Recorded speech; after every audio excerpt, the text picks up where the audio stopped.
আমরা আজকে DC compound জেনারেটরের সিরিজ ফিল্ড, শান্ট ফিল্ড আর আর্মেচারের টার্মিনাল প্র্যাকটিক্যালি চেক করছি।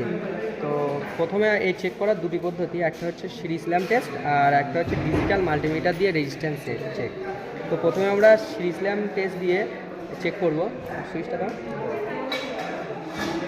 সিরিজ ল্যাম্প টেস্ট ঠিক আছে। তো প্রথমে আমরা দুটো টার্মিনালে দেখছি বাল্বটি জ্বলছে, পরেরটায় দেখলাম কি যে স্পার্ক হচ্ছে, তৃতীয়টা টার্মিনাল দেখলাম যে দুটো টার্মিনালে তাহলে কি ল্যাম্প জ্বলছে আর মাঝখানে টার্মিনালে স্পার্ক হচ্ছে, মানে এটা আমাদের বুঝে নিতে হবে যে এটা সানফিল্ড, কারণ সানফিল্ডের রেজিস্ট্যান্স সবসময় বেশি থাকে।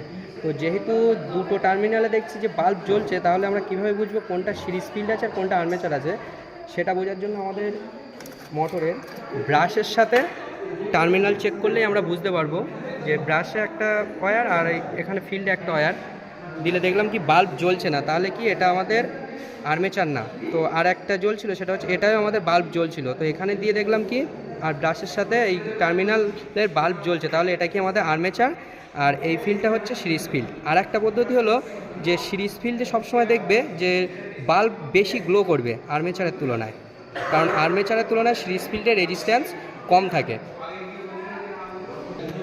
এবার আমাদের দ্বিতীয় পদ্ধতি কী ছিল, যে ডিজিটাল মাল্টিমিটার দিয়ে কীভাবে আমরা চেক করবো। তো ডিজিটাল মাল্টিমিটার দিয়ে আমরা সরাসরি রেজিস্ট্যান্স চেক করতে পারবো। তো ফার্স্টে আমরা এই দুটো টার্মিনালে দিলাম,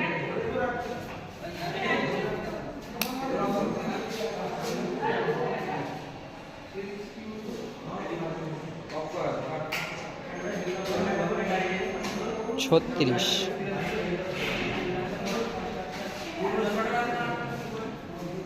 সানফিল্ডে সবসময় রেজিস্ট্যান্স সবসময় বেশি থাকবে। দেখো এখানে 400-র ওপরে আছে, আর প্রথমে এসেছিলো 36, আর এটা দেখো এটাই আসছে 26-এর নিচে। তাহলে আমাদের এটা হচ্ছে সিরিজ ফিল্ড, এটা সানফিল্ড, এটা হচ্ছে আর্মেচার, কারণ আর্মেচারে সিরিজের তুলনায় রেজিস্ট্যান্স সবসময় বেশি থাকে।